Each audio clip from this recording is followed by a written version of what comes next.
In this video, I'll discuss 6 training techniques that will make your training more efficient, more productive, and more meaningful to your sports performance.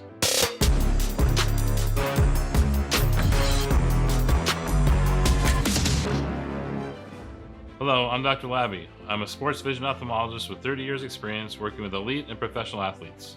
This channel is devoted to you, the athlete, looking to up your performance, up your game, and perform maximally. In his book, Peak, and by the way, if you're interested in a copy, see below for a link so you can easily get that. Ericcson talks about the role of training, the role of practice, and how you can use it most efficiently for success. Now remember, there's practice and there's practice.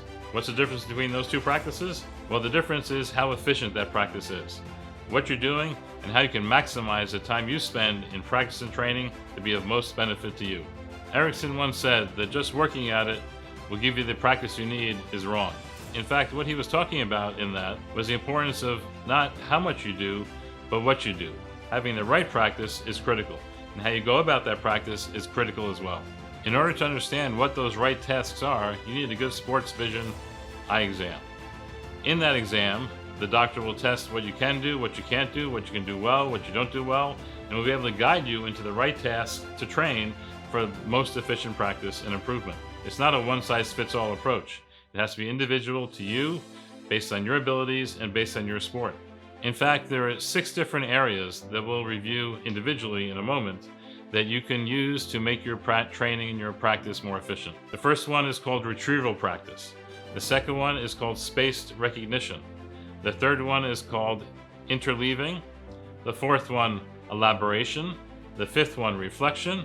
And finally, Self-Testing and Calibration. By understanding what each of these 6 areas are, you'll be able to perform at your maximum. Let's start with the first one, Retrieval Practice. What is Retrieval Practice? Well, that's the idea of thinking about the training and the practicing that you're doing, how that relates to the actual sport that you have. In fact, if you're a goalkeeper or a goaltender, you should think about your eye-hand and your eye-foot coordination, how you would use that to prevent a shot from going in and from scoring against you.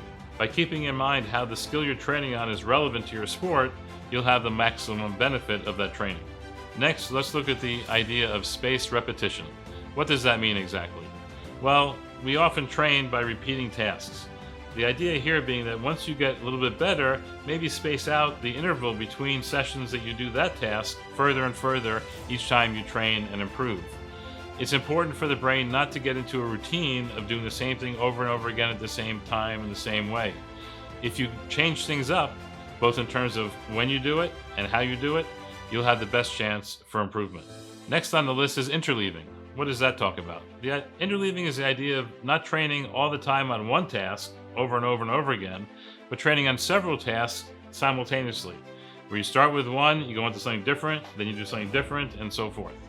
Again, that idea of keeping the brain unsure of what's going to happen will allow for maximum learning and maximal effect of the training itself. Next is the idea of elaboration. This concept talks about not training all the time on the same task with the same system, if you're on a computer-based system or you're using certain lights, but to use the same ability on different systems. The idea of being able to transfer something that you've done well at in the first part to that skill to a different set of actions, a different set of environments to force you to use that skill in different ways. That will have the best chance of getting the long effect, the long transfer effect onto the actual field, pitch, game, court, wherever you're playing your sport, to have a true benefit of your training. You can't just train on the same thing in the same time, because you'll be really good at that, but you won't be able to use that in your game itself. The next piece is reflection. Reflection brings in the idea of reflecting on how you've done. Once you finish training, think about the results, think about how you did, think maybe about things you could have done differently to train better, to learn faster, and to become more expert at that skill. That's something that you do at the end of the session, not in the middle of when you're training, because doing it in the middle can affect how well you actually train at the moment. But when the training is over, taking some time to think about what just happened and how you can improve will be beneficial as well. And lastly, we have self-testing and calibration. This is similar to what we just spoke about, but in this case, we're looking a little bit more at the long-term effect. We don't want to micromanage how we train. We want to take it in chunks. In other words, instead of looking how you did immediately after your session to what you can improve the next session, let's take a little bit longer look. Let's take it after several weeks or maybe after a month Let's review the results. Let's see if we're getting the improvement we're looking for. If not, how can we get what we're looking for? And if we're happy with what we're getting, how can we change it up using some of the other ideas we just spoke about to get even more benefit of what we're doing?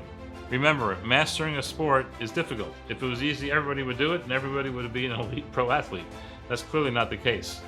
But the training is an important aspect of getting you to that elite level, getting you to be productive in your sport and your best chance for winning. Sticking to it and using these 6 areas to reflect and to update and to change how you're training can help you move more quickly to that high level of performance.